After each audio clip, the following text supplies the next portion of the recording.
Assalamualaikum warahmatullahi wabarakatuh. Salam sejahtera. Semoga kita berada dalam keadaan sehat jasmani dan rohani. Hari ini kita akan melanjutkan dengan tema 6 subtema 1 pembelajaran yang kedua. Mari kita simak videonya. Siti dan keluarga sebagai warga masyarakat yang baik selalu membuang sampah pada tempatnya. Siti dan keluarga sangat peduli dengan lingkungan rumahnya. Di depan rumah Siti dipasang tempat sampah untuk sampah basah maupun sampah kering. Orang yang lewat di depan rumah Siti pun boleh membuang sampah di tempat sampah itu. Banyak perilaku yang dapat kita perbuat untuk peduli lingkungan. Lingkungan yang bersih, asri, dan sehat merupakan jembatan bagi masyarakatnya untuk menuju hidup sejahtera. Bacalah bacaan berikut ini.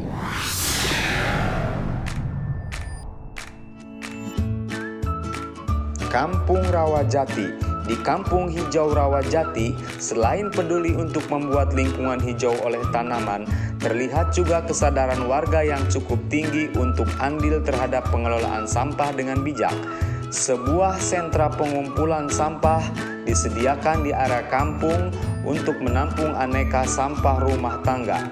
Para ibu turut andil dengan memisahkan sampah dapur seperti kulit bawang, batang sayuran, kulit buah, dan kulit telur, kemudian dikumpulkan di sentra bersama dengan sampah kebun. Campuran sampah dapur dan sampah kebun dari warga kemudian diolah menjadi kompos. Setiap warga diperbolehkan mengambil kompos untuk penyubur tanaman. Apa yang dilakukan warga Kampung Rawajati terhadap sampah konsumsi? Sampah konsumsi ada yang berupa sampah organik. Sampah organik adalah sampah yang berasal dari sisa makhluk hidup yang terdapat di alam seperti tumbuhan dan hewan serta berbagai hasil olahannya sehingga dapat terurai secara alami. Sampah organik termasuk sampah yang ramah lingkungan.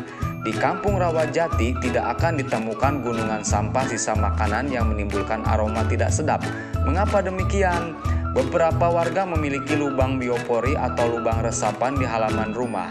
Sampah sisa makanan tiap hari dituang ke dalam lubang biopori dan dibiarkan membusuk di sana. Ketika kelak membusuk, sampah-sampah tersebut akan menjadi penyubur tanah di sekitarnya.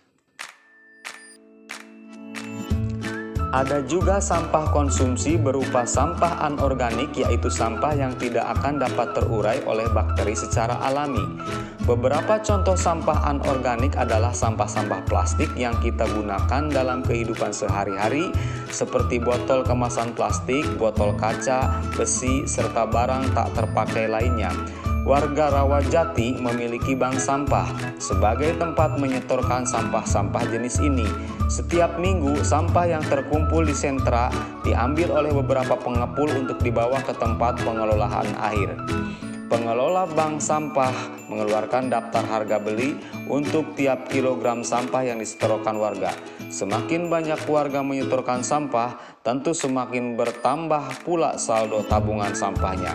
Selain mengurangi tumpukan sampah, warga pun senang karena memperoleh manfaat dan keuntungan berupa uang dari sampah yang dihasilkannya.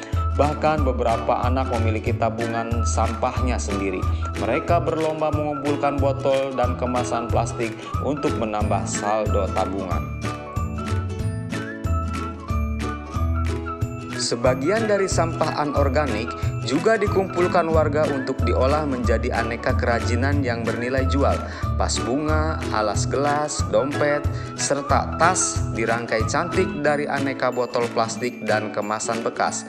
Kegiatan ini dilakukan oleh beberapa ibu di waktu luang mereka.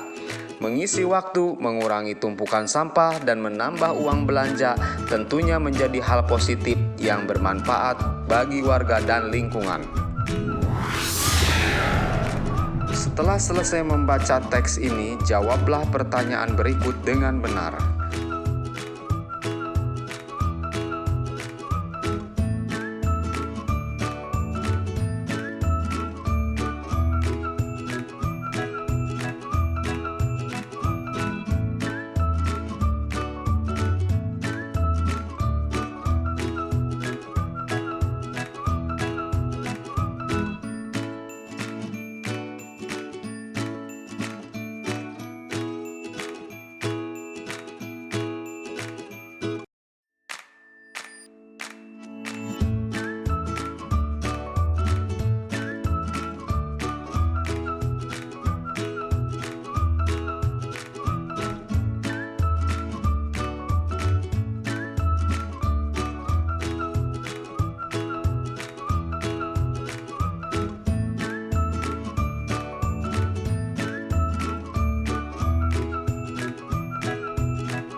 Mari kita lanjutkan dengan muatan materi SBDP.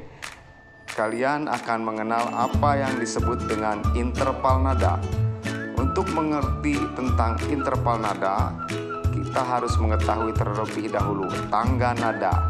Tangga nada adalah susunan nada-nada yang bertingkat-tingkat tingginya. Tangga nada terdiri dari 7 nada yang bunyinya berbeda. Jarak antar nada dalam tangga nada disebut interval nada. Selanjutnya kita akan mempelajari materi tentang perkembangan manusia dari masa kanak-kanak sampai menuju masa puber. Perhatikan gambar berikut ini.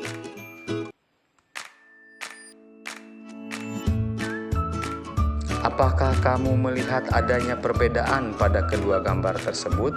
Tunjukkan perbedaan pada gambar di atas, tuliskan pada kolom berikut. Nomor 2. Tahukah kamu yang dimaksud masa puber? Baik anak laki-laki maupun anak perempuan akan mengalami masa puber.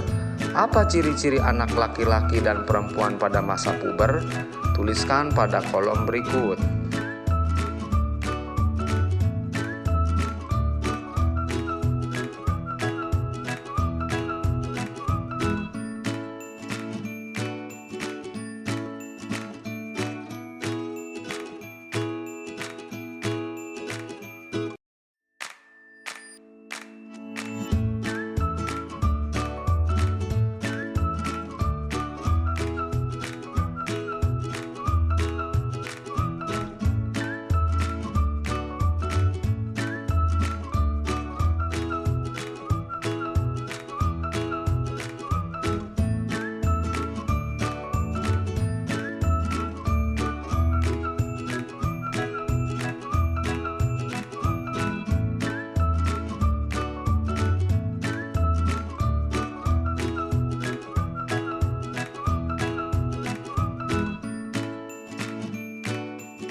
Demikian pembahasan materi pembelajaran 2 subtema 1 tema yang ke-6. Selanjutnya tugas kalian mengerjakan pada buku tugas. Selamat belajar dan tetap semangat. Terima kasih.